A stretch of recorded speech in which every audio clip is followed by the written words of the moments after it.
یہ ہے government girl high school Risalpur, جس کی تعمیر 2019 میں 2 کروڑ 23 لاکھ روپے کی لاگت سے شروع ہوئی۔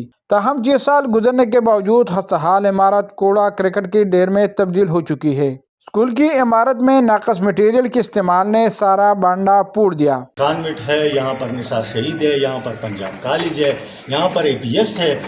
مسئلہ غریب کے بچوں کا ہے، تو جو ہمارے بھائی غریب ہیں وہ اگر خرچہ برداشت نہیں کر سکتے تو وہ 8ویں کے بعد اپنی بچیوں کو گھر پہ بٹھا دیتے ہیں، لیکن نوشیرہ اور بارہ بانڈا اور رشکئی آنے جانے پہ بھی کچھ لگتا ہے۔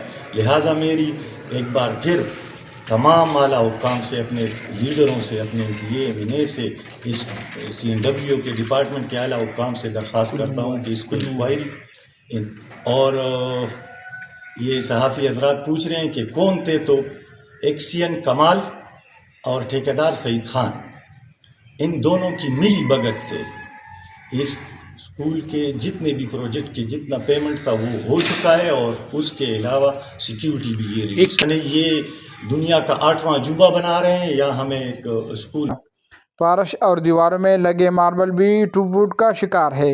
8 ماہ قبل سابق صوبائی وزیر تعلیم فیصل خان ترکی نے نامکمل عمارت کا افتتاح بھی کر دیا، لیکن اسکول میں آج بھی تدریسی عمل شروع ہو نہ سکا۔ مصطفیٰ کمال، سنو پختونخوا۔